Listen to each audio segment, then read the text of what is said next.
to the lounge. Bobby D here. I've got the last radio transmissions from the Army Blackhawk helicopter and the American Airlines CRJ-7.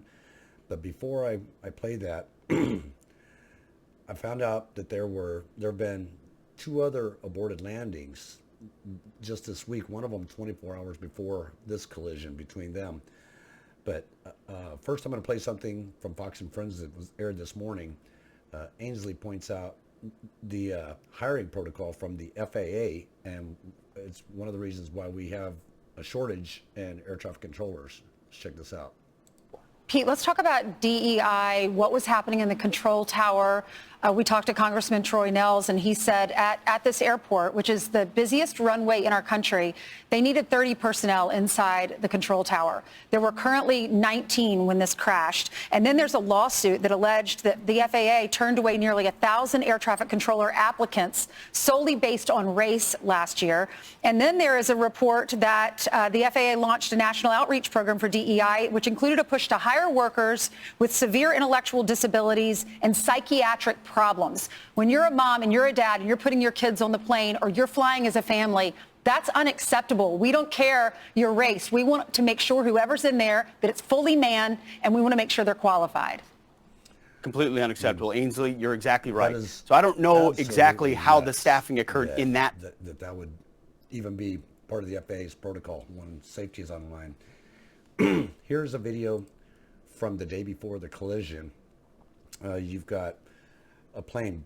It's a Brickyard 4514 and a military helicopter PAT-11 that are almost have a collision.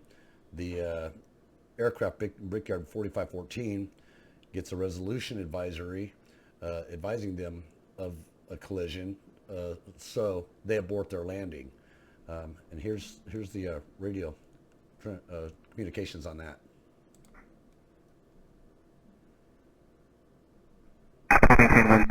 We had an RA, Brickyard 4514 is going around. That Brickyard 4514, so would you like to go around? It appears to be going around, so go around. Turn right heading 250, climb maintain 3000. 250, climb maintain 3000, Brickyard 4514. 3565, turn right, taxi, Foxtrot right on Juliet, ground point 7. Right Fox, right Juliet, ground point 7, 25. Brickyard 4514, we'll try it again with Potomac on 124.7. 124.7, Brickyard 4514. So Brickyard 4514 is going around, headed turn ahead at 250, 3000. Brickyard 4514, turn Fox River contact. Brickyard 4514, turn right heading 310. Right heading 310, Brickyard 4514. Brickyard 4514, what was the reason for the go around? We had an RA with the helicopter traffic below us, Brickyard 4514. Okay, thank you.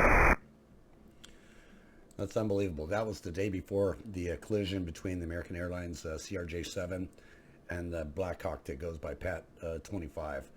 Here's the last radio transmissions between them at this flight. Yeah, 789, contact Stone Park, good day. Have a good day.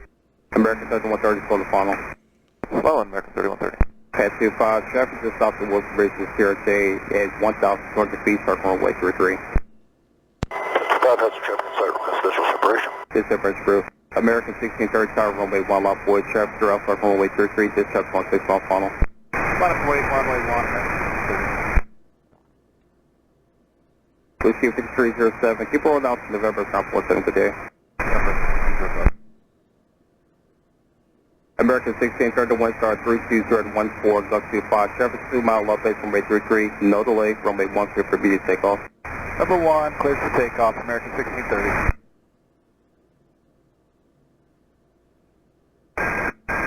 Pat 25, get the CRJ in flight. Pat 25, pass behind the CRJ. Pat 25 has a... Now that's one of the things that I don't understand because air traffic control, they tell the Blackhawk PAT-25, they had an audible alarm go off that would be a resolution advisory, and instead of telling the Blackhawk to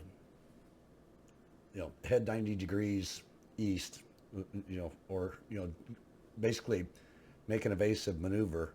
They tell them to go behind the CRJ, which absolutely makes no sense. But you know, I'm not an air traffic controller, so I just found that very interesting. I'll back that up again. You'll hear that audible sound. PAT25, get the CRJ in flight. PAT25, pass behind the CRJ. This club has a aircraft in flight press with separation. Good separation. American 4782 by Baton for individual. American 472, watch star 1 star 32017. Alright, this is West. That is, That was an American, another American airline flight that's behind them that saw the collision and radios the tower to let them know. Alright, this is West. Did you see that? 472. American 3130, go around, turn left end 250, climb maintain 3000. Okay, left end 350, 3000, American 3130. Tower Blue Streak 5347 is on final. Request runway 33, circle to 33. Taking heading for American 3130. American 3130, go around, turn left end 270, climb maintain 3000. 270 on the heading, 3000, American 3130. Crash, crash, crash. This is alert 3. Crash, crash, crash. This is alert 3. Crash, crash, crash. This is alert 3. Oh, shit. Where's the alert 3? It is off the approach end of runway 33. Approach end of runway 33. Helicopter crash. Helicopter. Copy out this morning. Crash, crash, crash. This is alert 3. 2 helicopters. Helicopter CRJ approach end of runway 33. The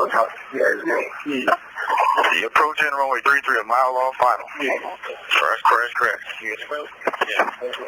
Kilo CRJ approach end 33. Okay. How many totals on board? We don't have any of that information. Towers reporting a CRJ and a helicopter crash in Potomac River. Can we go ahead and hold all operations till we have emergency units respond? We're going to go ahead and show the aerodrome closed.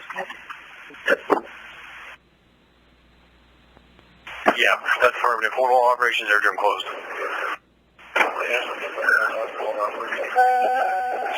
And everybody just hold your positions, please, on the field right now.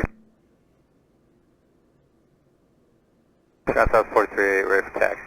Everyone's going to have to hold for down. I'll get back to you just as soon as I can. Fire command, the accident happened in the river. Both the helicopter and the plane crashed in the river. It's east of the approach end of runway 33. Is the airfield closed? Yes, the airfield is closed. The airfield is closed. Runways as well? Yes, all runways are closed. Nobody's landing. No one's moving at all. And we have clearance across all taxiways and runways, correct? Yes, you have clearance through the whole field, all taxiways and runways.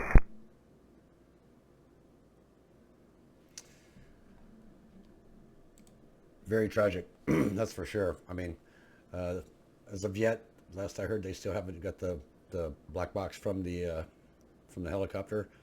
I understand. Just listening to Pete Hegseth that a lot of times that they like to have 4 people inside the helicopter, two in the back that can look both ways, and they were potentially flying with night vision goggles, which would have it could have screwed up their field of view, depth perception, all that stuff. But they did say that they had the traffic in sight, so it just makes you wonder, were they looking at that plane, or were they looking at a different plane, possibly the one that was the American Airlines that was coming in after the CRJ that they crashed into. I'm too much to speculate on, but it's extremely sad. But I think they need to quit training in that area. If they've had 2 other aborted landings, within the last week, and now we have a crash, something's got to change with the protocol, and the FAA needs to. They need to get back to hiring good qualified people, not this, DEI, this DEI crap. Which is the reason why, I guess there's an apparent lawsuit against the FAA because they've turned down over 1,000 applicants. Many, I'm sure, were very qualified, but because they were pushing for DEI hires, they didn't get jobs. So, a terrible thing. But I'm sure that Trump's gonna get over, get all over this and try to get this right. Get somebody at the head of the FAA that knows what the hell they're doing. Anyway, thanks for joining me once again. Bobby D here at the lounge, and I hope to see you next time. If you've got any comments, drop them below. Please like, share, and subscribe, and we'll see you next time.